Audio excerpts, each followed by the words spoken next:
This is the original podcast edition of The Guild of the Cowry Catchers by Abigail Hilton, now part of the complete Pirates of Wefrevane series. The books are available as audiobooks, ebooks, and paperbacks. This podcast originally aired from 2010 to 2014. Stick around after the story for commentary from me, the author, more than a decade later.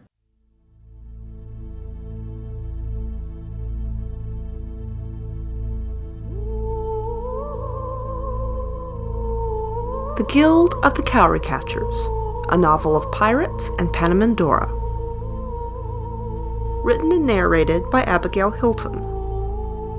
Book 3, Ashes.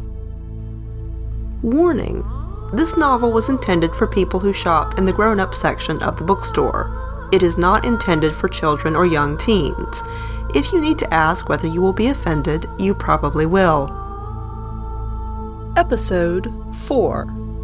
Hi, this is Kevin David Anderson, author of Night of the Living Trekkies from Quirk Books, also available as an unabridged audiobook from Random House. Gerard is rescued from pirates by Gawain. However, the ship's captain insists on keeping him in his cell until reaching the port in Meriden, where Gawain can get a final judgment from the ship's owner. Gawain assures Gerard that everything will be alright, however he confirms Gerard's fears. Alcéar is rumored to have died the night Thessalon was killed. Silvio became unstable during the following year, and Morcella had him killed a red month ago.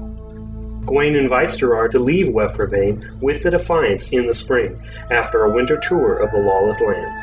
Gerard accepts. When they reach the port in the lawless lands, Gawain goes to talk to the ship's owner about releasing Gerard.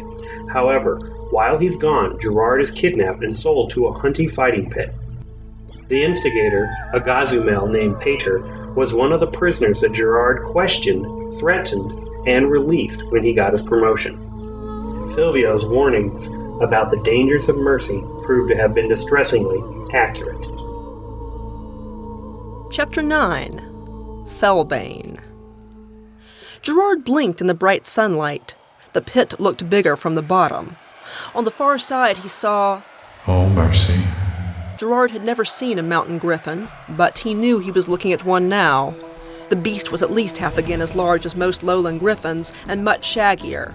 It had a black head and ruff, and mad yellow eyes. It was standing on the body of a large spotted cat. Leopard. Gerard had never seen a live leopard, although he'd handled the skins. The Hunty above were chanting something. That's the name of a poison, Gerard thought. He'd heard Silvio mention it once. Must be what they call this beast. He glanced at the excited faces above. Someone must have thought it would be cute to set a Grishnard against a griffin. Fellbane screamed and tapered off into a roar. He'd finally seen Gerard, standing right against the cage door. Gerard moved away from the wall to avoid being trapped there. How can I fight this thing? Gerard had lived with griffins most of his life, and he knew their body language. This one was hurt and frightened, and it was responding with aggression. It's probably hungry, too.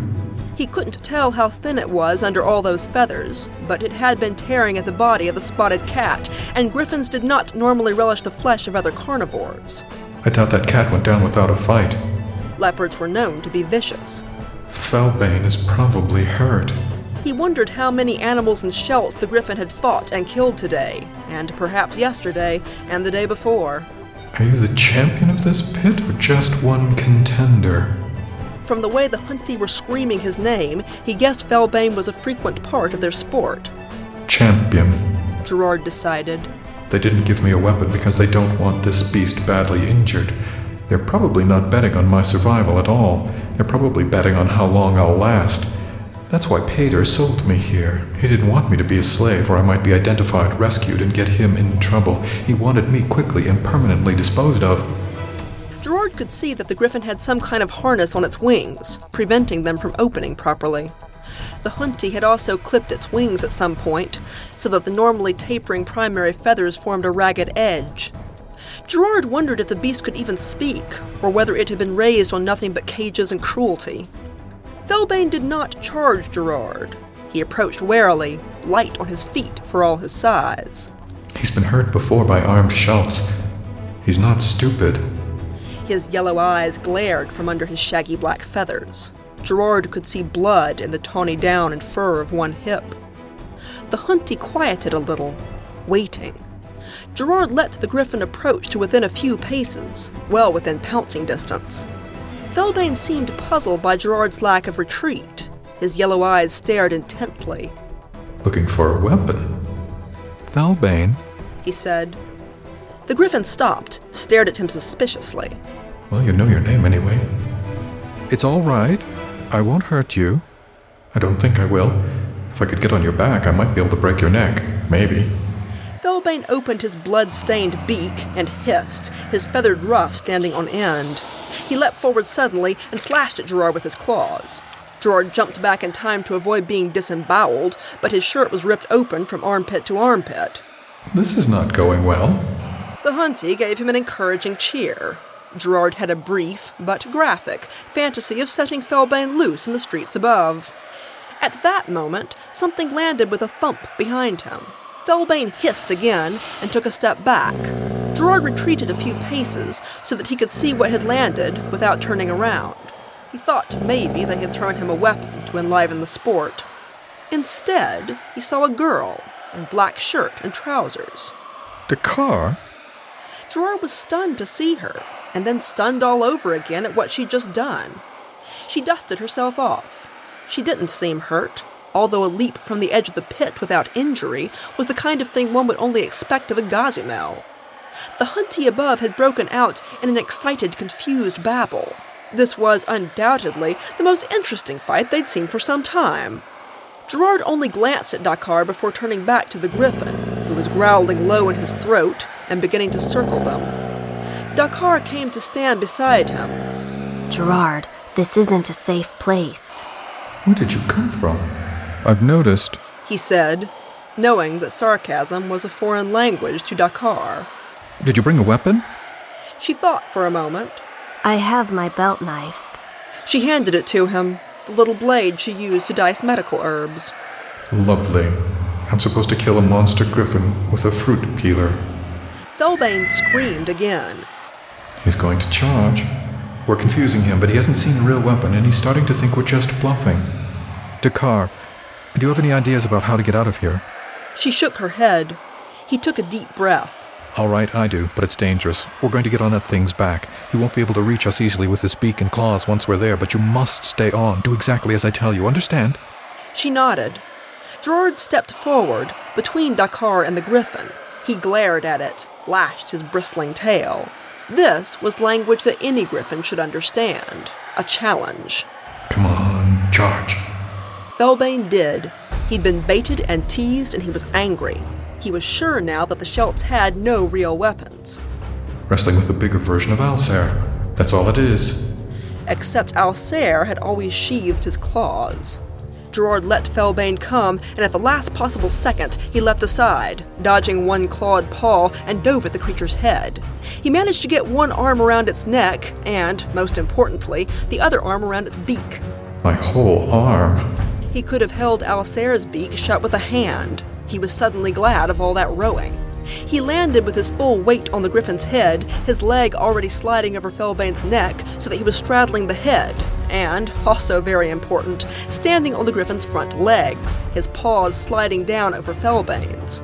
At the same time, he shouted to Dakar. Now, get on! She responded with commendable speed. The griffin was only stunned for an instant, and then he gave a roar and wrenched his head up against Gerard's weight. Gerard was jerked into the air, but he managed to avoid the claws that would have flayed him to the bone. He brought his knees together hard, but still yelped as his crotch smacked into the back of Felbane's skull.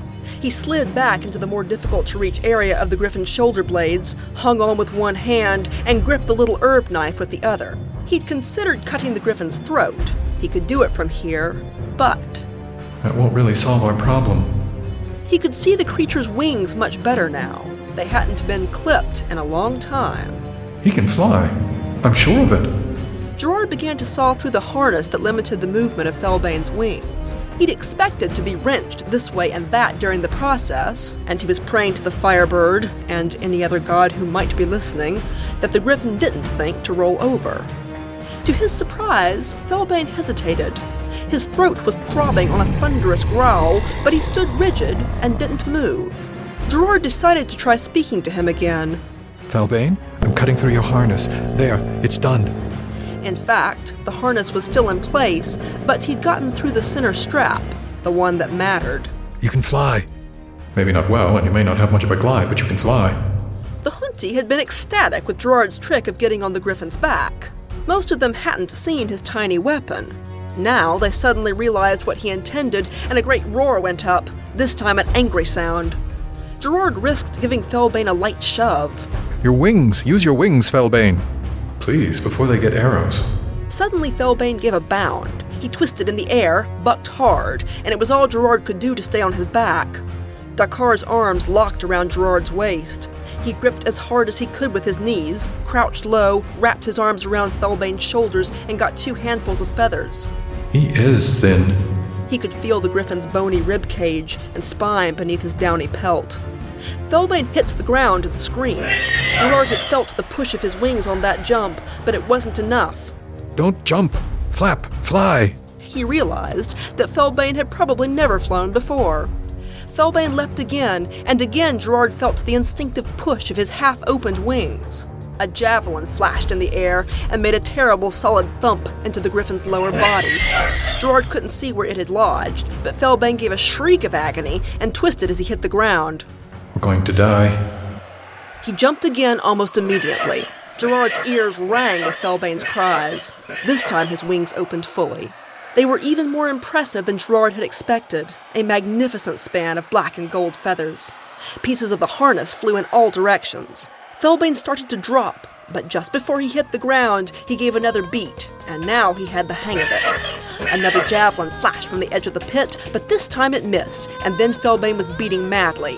Up, up, his voice ringing in the clear air. Gerard hung on desperately. Felbane was free, he was in pain, and he was fleeing. Murdant flashed beneath them. The town, the hill, mansions, markets, the glistening bay. They were flying northwest. Gerard saw the forest beyond the town. He's not going to stop anytime soon. Gerard thought the Griffin might have forgotten the shelts on his back, and he wasn't sure it would be smart to remind him. If he does a flip, we'll have a hard time staying on with no saddle strap. So he kept his mouth shut and tried to be still while Felbane flew over the settled area around Murdant and on, over the vast coastal forests of the Lawless Lands.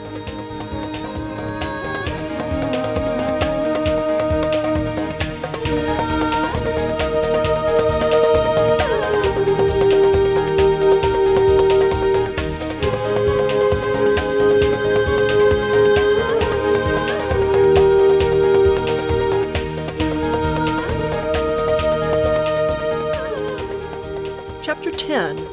A New Plan. Felbane flew until midnight, when he finally dropped heavily into the forest beside a river. Gerard had no idea where they were, except that they'd flown inland, and a long way from Murdant. Red moon was only a sliver in the sky, yellow moon had already set, and blue moon was too low on the horizon to give much light. It was very dark under the trees. They landed precipitously, and Gerard had no time to warn Dakar of what he was thinking. He was a little afraid to speak in any case. The instant they were down, he slipped his leg over Felbane's side and jumped off, pulling her with him. As he'd expected, Felbane responded by turning to snap with his beak. Gerard was already backing away, with one hand around Dakar's arm. He put a good 20 paces between them and Felbane, a little too far for an easy pounce. The Griffin hissed and growled low in his throat, just a shaggy, hulking shape in the gloom. Gerard stood perfectly still. After a few moments, Felbane turned away from them, went to the stream, and began to drink. Gerard wondered how badly he was hurt. He was sure the javelin had struck flesh, but he couldn't see it protruding. Perhaps he shook it loose in the air. Not my problem. He was in no position to tame a dangerous, abused griffin that probably couldn't even speak. It was surely hungry, and it had probably been living on shelt flesh as much as anything else. He had set the creature free, and it would have to fend for itself. The wisest thing he and Dakar could do was get away from it while it was distracted. Gerard gave a gentle tug on Dakar's arm, and they started walking rapidly away from the river. Gerard tried to think what he should do. We're a long way from Merdant by foot. We have virtually no supplies. Our largest weapon is an herb knife, and I look like a runaway slave. Gerard's shirt was billowing around him, and he reached up to feel the gaping hole that Felbane had torn in the front. He might as well take it off, for all the covering it gave, and of course he was bare-pawed. He hadn't worn a pair of boots since he became a slave. Gerard almost laughed. I'm free, and that's about all I can say. Dakar, He said, softly, in case Felbane could still hear them. do you have any food? A water skin? Any other weapons? No. Gerard sighed. How did you expect to help me when you jumped into that pit? A long silence. As per usual. A thought occurred to him. Dakar, you can say I don't want to talk about it. Dakar thought for a moment. I don't want to talk about it. Good. That's good. Saying that will make Schultz less nervous than your just not answering. It's like the difference between Dark Heart and Dakar. All right. She sounded pleased, like a cub that had learned a new trick. I was worried about you on the ship. No one seemed to have seen you after the boarding. Did you hide somewhere? A silence. I don't want to talk about it. Perhaps I shouldn't have taught her that phrase. He sighed. If we don't have any water or a way to carry it, then we better go back to the river. We can circle wide of Felbane, but we'll need water. And frankly, I'm not much of a hunter. Jalil would fare better in this situation than me. I can fish, though. A plan was forming in his head. If we follow the river downstream, we'll come to the sea, and then if we go south, we'll eventually reach Merdant. Eventually. Gerard wondered what Gawain would do when he found the cage empty. Did Pater have enough friends among the sailors to hide the truth? If so, Gawain would probably assume that Gerard had somehow escaped, and, for reasons of his own, set off alone. If Gawain did learn the truth, which Gerard thought more likely, a trip to the fighting pit would give him the story of Gerard's escape. Either way, he had no reason to think Gerard was dead. Will he wait for me? Why should he?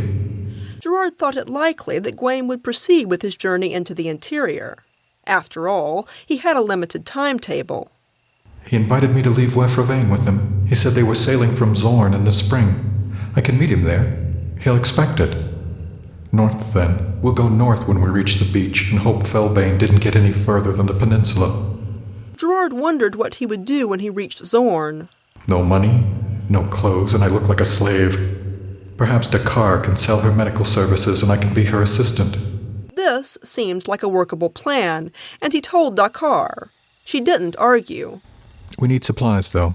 Basics like hooks or nets and line, warmer clothes or material to make them, blankets, a water skin, a cooking pot, a knife or two, flint, a needle and thread for mending, something to carry it all in, and I'd really like to have a sword in case we run into trouble.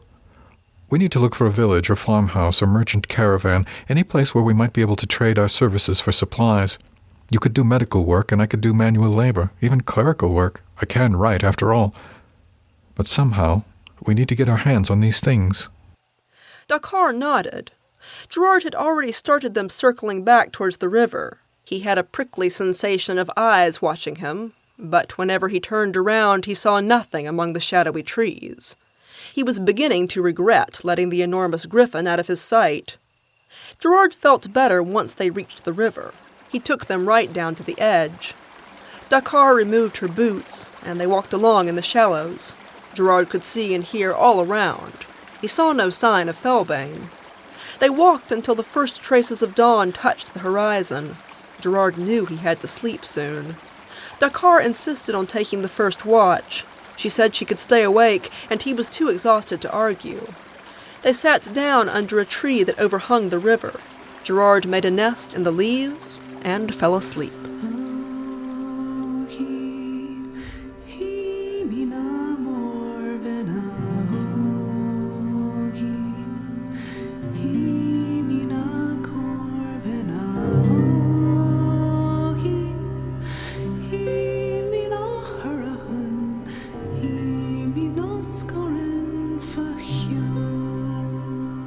Chapter 11. Slavers. When Gerard woke, he was horrified to see late morning sunlight. Dakar must be asleep. That's dangerous with... And there he was, curled up, not 10 paces away beside the water. In the morning light, Gerard could see dried blood in Felbane's matted feathers, but he couldn't see where it had come from. At least he didn't try to eat us. Gerard turned to reprimand Dakar for falling asleep and not waking him. She was sitting with her back to the tree, her arms around her legs, watching. She looked a little tired, but not exhausted. You are so strange. You should have woken me. I was all right. I mean, when the griffin came. Dakar pursed her lips. I think he's hurt. I think he knows we can help him, but he's afraid. Gerard considered this. I think he's hungry. Dakar nodded. So am I. So am I. Thought Gerard, and he didn't know how he could get them anything to eat. How do I always end up responsible for everyone? They drank their fill of cold water from the river, and then started in the direction of the sea. Felbane was certainly hurt. When he stood, Gerard saw that he was limping. After watching him, and seeing the trail of blood down the inside of his right foreleg, Gerard guessed that the javelin had lodged in the place where his right leg joined his body, the area that would be the armpit of a Schelt. Felbane had probably snapped off the shaft and dug at it with his beak, but the javelin head was lodged deep. He'd have to lie nearly on his back for me to get it out. Not likely.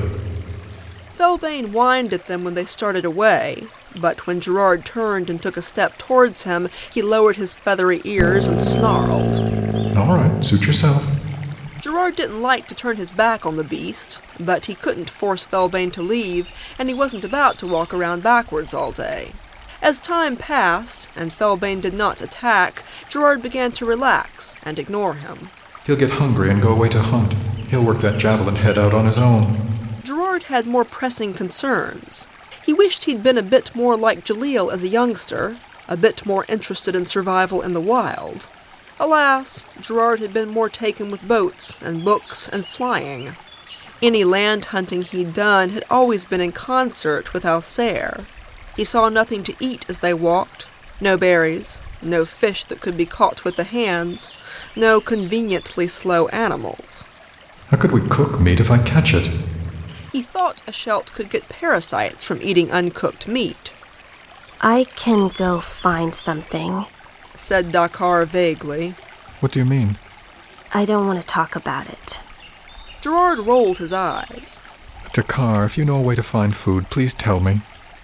Tomorrow, if I have to. She would say no more. Their luck turned at evening. They came out of the trees at the top of a little rise and saw a camp at the foot of the hill, where the river formed a pool. It was a shabby, hastily erected camp with ugly open wagons, flies, and a smell of excrement and unwashed bodies, even at this distance. There were 6 tents and a lot of Schelts sitting on the ground. Gerard saw Hunty walking here and there, as well as their animal counterparts, hyenas. He'd rarely seen these beasts, but he'd heard of them, vicious and unpredictable. They were large enough to ride, but uncomfortable looking, with sloping backs and a tendency to skulk. He felt a chill as he examined the camp. It's a slaver's caravan. Those Schelts are chained together. Gerard crouched down and pulled Dakar down beside him. We need to decide what we're going to do. Those Schelts have the supplies we need, but they'd probably chain us up with the rest of their merchandise if they could take us. Dakar thought for a moment. We could try to steal. Gerard considered this. He felt no compunction about stealing from slavers. Still, It's risky. They'd be even more likely to chain us if they caught us, and I'm not much good at sneaking. he hated the idea of sending Dakar down there alone. While he was thinking, she said, I have a better idea. Come on. Her sudden activity startled Gerard, but the next moment he was trotting down the hill to catch up with her. Dakar, what are you doing? You have to tell me. I can't read your mind. But she didn't answer him. A Hunty had already spotted them and was approaching with bright, shifting eyes. Dakar came on boldly. Gerard could see the slaves better now, chained in long lines beside the tents, which were pitched in a circle. The slaves were mostly naked and consisted of a variety of species. Hello. Said Dakar, before the hunty could get a word out. My name is Dakar, and I'm a healer. My assistant and I were attacked by wyverns last night, and we barely got away. All our supplies were lost. Our griffin's all right, though. She gestured up the hill, and Gerard finally understood. Felbane had come out of the trees and was sitting there watching them. Gerard saw the hunty's eyes go round. You'll never try to kidnap us when something like that might come after you? Well, said the slaver, nervously rubbing his hands together. wyverns in the river, eh? Good to know, good to know. He glanced at the water and then back at Dakar. Did you say you're a healer? She nodded. He broke into a smile. Actually, I do have work for you. Thanks the flame, you're just in time. Can you do castrations? Yes, said Dakar, without even blinking. It was all Gerard could do not to turn and stare at her. We don't seem to know what sex is, but you know what castrations are? The slaver gave a weird giggle. Not a true laugh, but a sound peculiar to Hunty. Excellent, honored guest, do come this way. He spoke as they walked towards the tents. We bought this lot on the coast, and we're taking them inland. I wouldn't normally castrate slaves on the march, but we had a near catastrophe. They almost got loose and killed us all. And they're still mutinous. It's either kill my merchandise or do something to take the edge off of them. I had a healer, but he was the first one they went after. He turned to Dakar and shook a finger. I want them properly castrated, mind, so that they'll survive and not have medical problems later. you'll have to take care of them as I tell you, but they'll survive. What supplies do you need? Dakar rattled off a list, and the slaver began calling for his subordinates to bring the things she asked for to one of the tents. The first slave they brought was a Chevier fawn with crimson feathers and hair. He was bristling with defiance and screamed at them while they tied him to a table. Then Dakar got out a knife, and his screams turned to shrieks. Gerard thought he might be sick. Afterward, they brought in a Zed and then a Grishnard. Dakar's hands were speckled with blood. She was humming. Gerard felt deeply disturbed. Do I know you at all, Dakar? The hunty slaver was clearly amused by his discomfort. Been doing this long? Gerard shook his head. We usually do other work. I'm sure you do other work. Said the slaver, and winked. Gerard sighed. Not for Dakar, I don't. Would you like to begin selecting some supplies as payment? Asked the slaver, and Gerard felt almost grateful. Dakar had 4 hunty assistants. She didn't need him. Gerard followed the slaver out of the tent into the cool night air. The slavers had lit torches all around their caravan. Near the center, Gerard spotted a short stake with some sort of shelt or animal huddled at the base. All the tents were pitched around it. The hunty's lip curled. There's the cause of all trouble. Now I can finally get rid of it. Get rid of what? That creature. It's why the slaves revolted. It got them all stirred up. Gerard walked forward, curious in spite of himself. The creature looked awfully small to be the cause of so much trouble. In fact, it looked like a child. He crossed the open space between the wagons and walked over to the stake. Even standing over it, he couldn't tell what kind of shelt it might be. It was painfully thin and gray with dirt and bruises. It looked up. Gerard felt as though something huge had kicked him in the chest.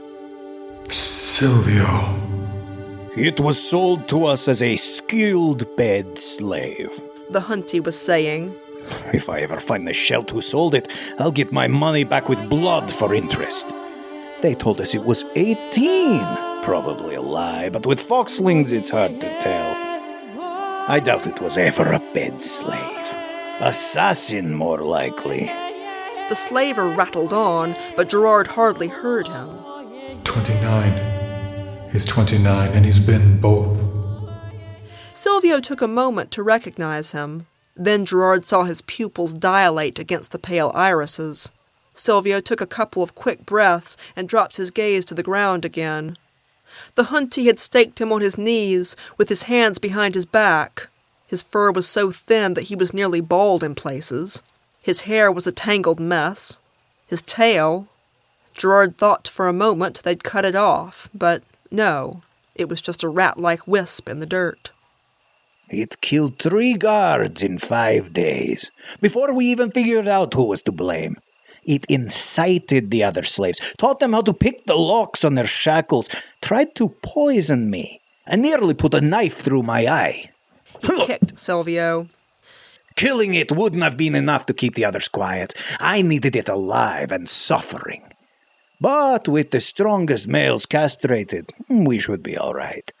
Now I can finally knock it on the head and throw it in the weeds. Give him to me. Gerard didn't want to hear any more. The Hunty looked at him curiously. What for? Gerard thought for a moment. My griffin is hungry. He saw Silvio flinch. Griffin food is about all he's good for, but I suppose he might just do for that. I'll throw him in as part of your pay. Silvio had bowed his head and huddled over until his nose was almost in the dirt. Gerard could see fleas crawling in his filthy fur and hair. Beneath the grime, Silvio's skin showed an extravagant array of bruises. Gerard didn't look at the slaver. He thought if he did, he might hit him. Do you have a knife? The Hunty seemed surprised, but he handed Gerard his belt knife. Gerard bent and cut Silvio loose. He lifted him by the scruff and held him at arm's length. Look at me. But Silvio only shut his eyes and curled into a fetal ball, his pathetic wisp of a tail tucked between his legs and wrapped around him. Gerard couldn't help noticing how light he was. Here! The slaver was exclaiming. You don't need to touch him. He's filthy and full of fleas. I'll get you a sack. Almost as an afterthought, he added, Oh, and he can't speak. We cut out his tongue.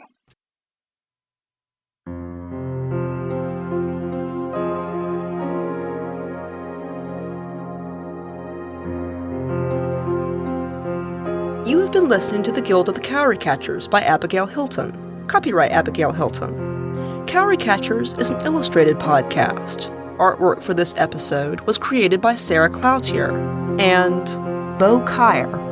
To view these illustrations and to learn more about this world and its author, visit the website at www.cowrycatchers.com. This podcast included the vocal talents of Nathan Lowell as Gerard, Rish Outfield, and Big Anklevich as Slavers, R.E. Chambliss as Dakar, Red Lion Square Poetry Podcast as a chanting crowd.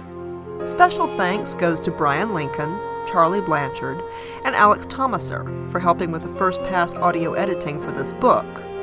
Sound effects for this podcast were provided by SoundSnap, the Free Sound Project, and Sound Dogs. The intro music for this podcast was Grace by Beth Quist.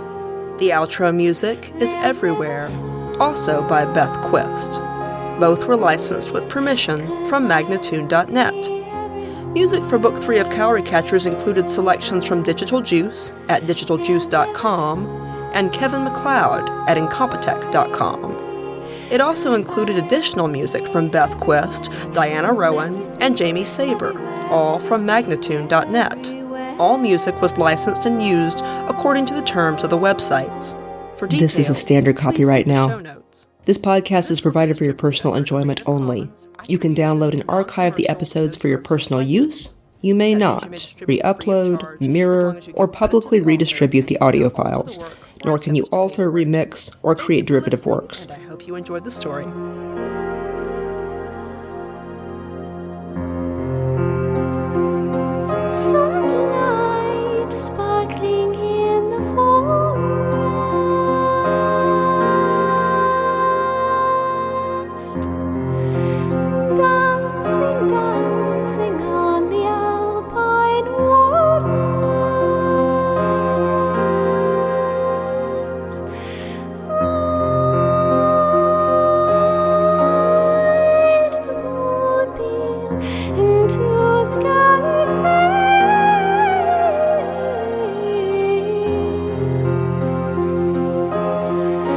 star to the left and straight on and straight on and straight on till river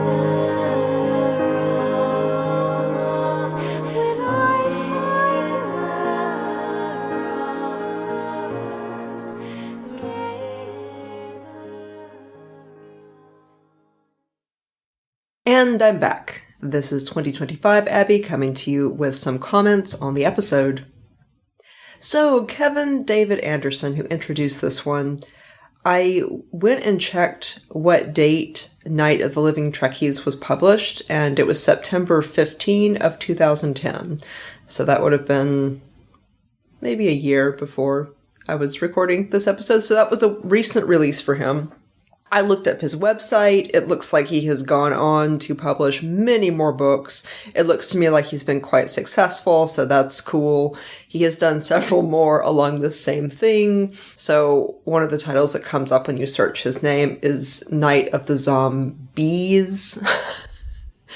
And it looked like he has an upcoming title called Try Not to Die in Roswell and Beyond, slated for fall of 2025. So I would guess that is dropping any day now.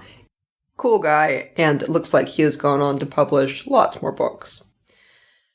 Listening to this episode, I could not help but be reminded of trying to get the audio for the section where the crowd around the fighting pit is chanting Felbane's name. So they're, chanting, Felbane, Felbane, Felbane. This was a problem because most crowd audio I was getting, from various sound libraries, but obviously you couldn't get a specific name out of a sound library, so I needed to actually record something and turn it into a crowd. So at that time, my friends were getting together pretty much every Friday night, and I got a drunken group of my friends who I believe we credited as Red Lion Square Poetry. They all read on Red Lion Square Poetry. They did. But mostly this was just like a drunken group of my friends and friends of friends. Anybody who happened to be over that night, which was a rotating cast of people, got them to chant for me. And you would think this would be a very easy and simple thing to record. I think I struggled for like 20 minutes, half an hour to get usable audio out of these people. They were very enthusiastic and excited. I remember there were people like banging on the table, and I had to be like, don't do that. It will jiggle the mic. It will not give the desired sound. Various people wanted to ad lib in the middle of their chanting.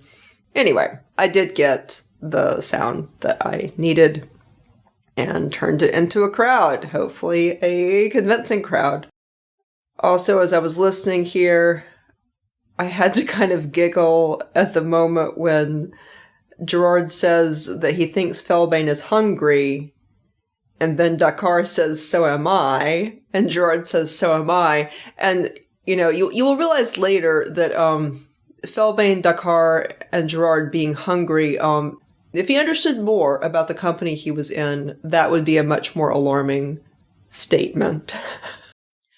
Obviously, this episode ends in quite a mic drop moment.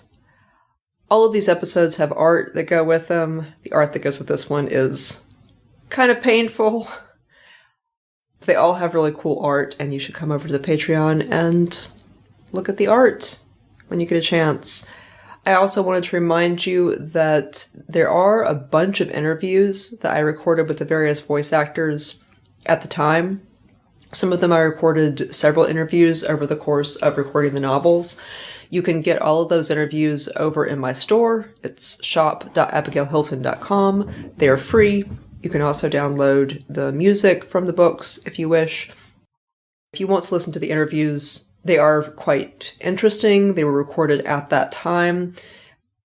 I think I packaged them all up together, and I think it's pretty obvious what point in time we recorded them at. I will say I packaged them all up together, and so there were interviews done throughout the course of recording the story, so obviously it would be possible for you to, if you kept listening through them, you're going to get to interviews that were recorded after this point in the story and have spoilers in them, but they're flagged pretty well. Like, I think we say at the beginning of them, like, what point in the story we're recording this at. I was also wanting to do some interviews with the voice actors now to kind of catch up with them and see how they're doing, let you guys know what they're working on now at that point. And we might be starting into the second book, but it's a very long saga, and there will definitely be time to do some catch-up interviews with the various voice actors and let you guys know how they are doing some 15 years later. All right, I hope you are enjoying the story, and I will see you in the next episode.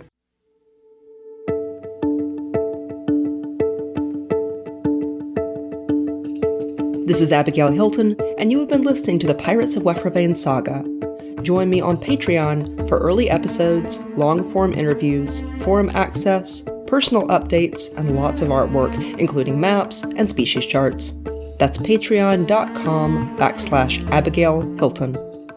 If you want the whole story now with no interruptions and some remastering of the early books for sound quality, you can find the entire series at shop.abigailhilton.com, along with all my other novels. The audiobooks are delivered by BookFunnel.